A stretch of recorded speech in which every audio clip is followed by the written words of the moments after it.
New developments in the Texas special session. More than 50 Democrats have fled the state and landed in Washington in an effort to block a GOP-backed voting bill. They tell us they plan to remain there for weeks in a second revolt against the proposals to overhaul election laws. We have team coverage on this voting reform battle with reporters in Austin and Washington, D.C. We begin with KPRC2 investigator Mario Diaz live from Washington this afternoon. Mario?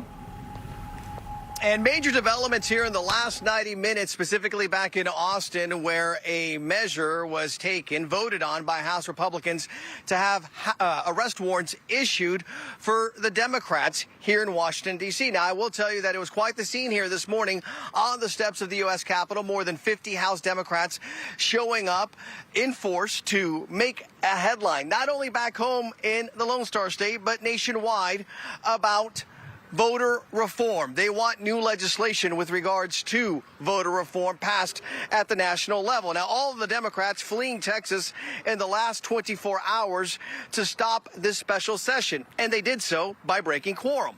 Now their focus is to bring this national attention to voter reform.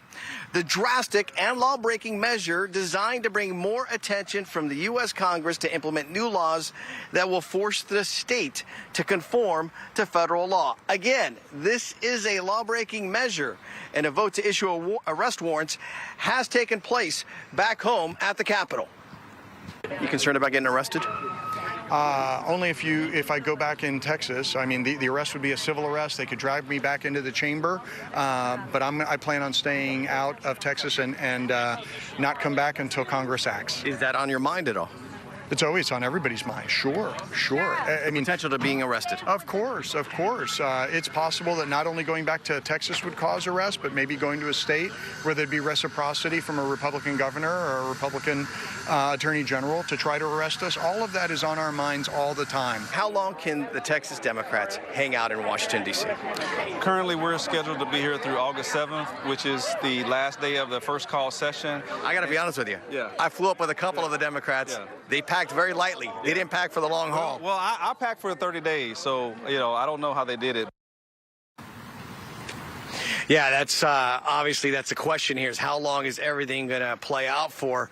Behind me is the U.S. Capitol. We do know that members of the Texas Democrats, House members, are in the halls of the U.S. Capitol, and right now they are lobbying federal officials to try to get this federal law passed. And of course, that would force Texas to conform to federal voting laws. We're going to have much more on this story coming up tonight at 4, 5, and 6 o'clock. You're going to hear from more representatives from the Houston area as well as statewide with regards to this drastic measure conducted by House Democrats here in our nation's capital. Live from Washington, D.C., Mario Diaz, KPRC2 News.